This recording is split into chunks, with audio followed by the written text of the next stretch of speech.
It's been over 10 years since Man of Steel came out. And when you look at the production value of the new movies that DC they are churning out, you realize that, man, Snyder was on a whole nother frequency from most of these directors.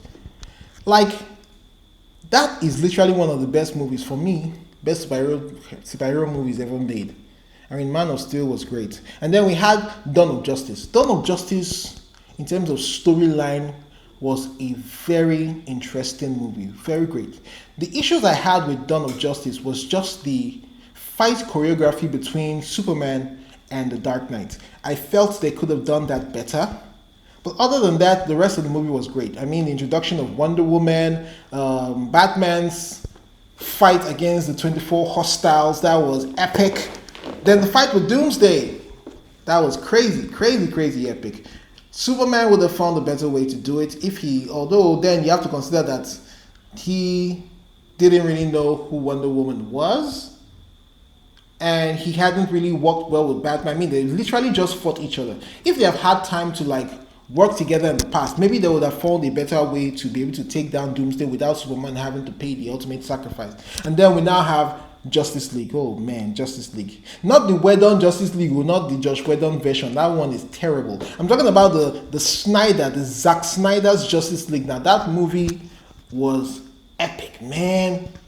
So when you watch movies like that and you now come down to Superman 2025, movie qualities have really dropped. And then that's even talking about the Warner Bros. And the DC EU and the DCU. What about the Marvel Cinematic Universe? I mean, back then we had the likes of Iron Man, which was epic. Iron Man 1, Iron Man 2, Iron Man 3 was meh, but it was a fun movie to watch. Then we had the Captain America's, the first Avenger. We had Captain America 2, which was, for me, one of the best superhero movies ever made. Then we had Civil War, and then we had the Avengers movies, great movies. And then we now got into this whole new phase of set of movies, and it has been a down trajectory ever since. So what am I saying in essence? I'm saying that people always talk about superhero fatigue, but isn't really superhero fatigue because Spiderman always makes money. They said superhero fatigue that time when the last Spider-Man movie came out. That was Spider-Man 3. When Spider-Man 3 came out, they said the same thing, superhero fatigue. But yeah, that movie made over $1 billion US. And now this new Spider-Man that's coming out is tracking to make more than $500 million in its first weekend internationally. That is not superhero fatigue. And because of the steep competition that Spider-Man is giving every other movie, Supergirl is going digital 2 or 3 days after Spider-Man comes out. So that movie is in track to make another billion. I mean, we had the Batman movie. The Batman movie made over $700 million US.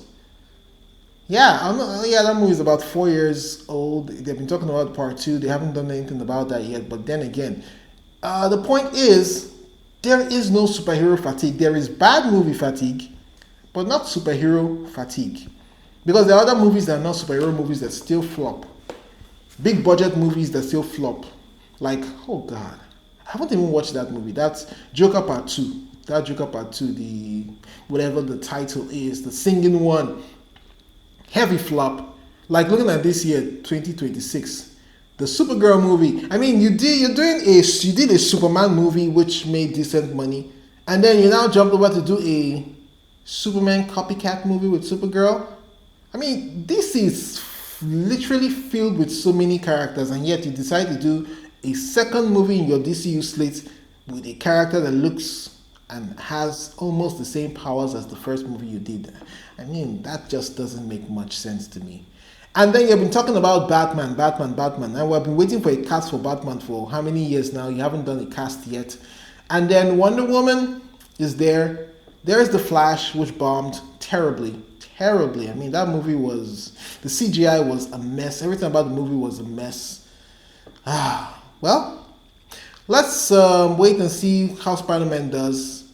And then we'll really know whether there's really superhero fatigue or not.